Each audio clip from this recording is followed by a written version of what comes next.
In the coming weeks, students across our area head back to classrooms where apps, group chats, and AI tools are now part of everyday learning. This raises new questions about privacy and boundaries.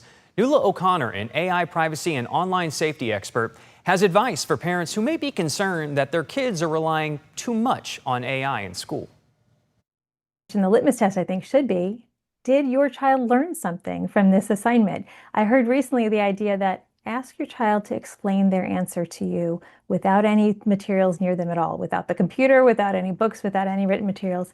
If they can't explain what they're talking about, what their analysis is of this book or whatever their term paper is about without the crutch, then it really wasn't a learning moment for them and they need to go back to basics. You see more and more schools, as you've heard, and lots of universities going back to written exams for this very reason, to prove that the individual has the knowledge in their head. That's what we're here for, is to learn. And again, this is just a high-tech version of cheating if it's used improperly. So what are some signs that a student may be ready for more independence from devices? I think it's a kind of a three-stage approach that matches elementary, middle school, and high school. But really, the first question is the child's maturity where you think it needs to be for the new freedoms?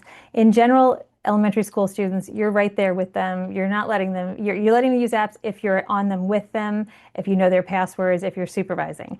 And at any age, we want to limit the number of hours at any one sitting to make sure they're getting outside, they're doing other things with their brain, their vision, all sorts of things.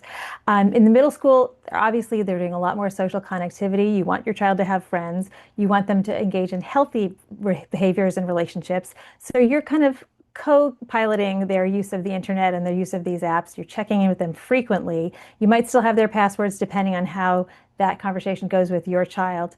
When they're getting to high school, you want them to launch and be ready by the end of high school to go to college, to go to work, to know how to self-regulate. That's the goal. You want your child to be a responsible citizen on the internet, to post responsibly about themselves and about others. There's a whole conversation around deep fakes, which are, again, potentially very damaging if used inappropriately about them or about others. But the goal here is independent, healthy, responsible use. And so little by little, you're taking a back seat. You're helping coach, but you're not supervising their use unless they're getting into trouble. It really is an extraordinary moment that we're in because we're becoming so much more reliant on these chatbots, not just for help with the chore or homework or whatever, but also to build a relationship too. So you're building trust with an algorithm and a robot. Such an important point to remember that they are not alive. And people laugh when I say that, but they are anthropomorphized, meaning they are computers that are taking on attributes of human beings.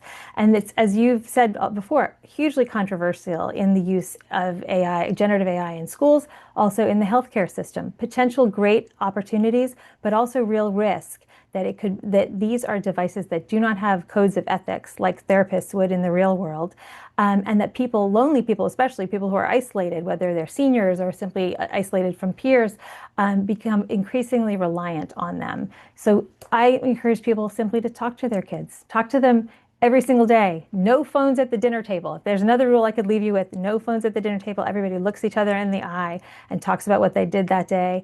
And I also, when they were younger, was checking in a lot about, what are you doing online? What are you seeing? Who are you talking to? Asking those questions.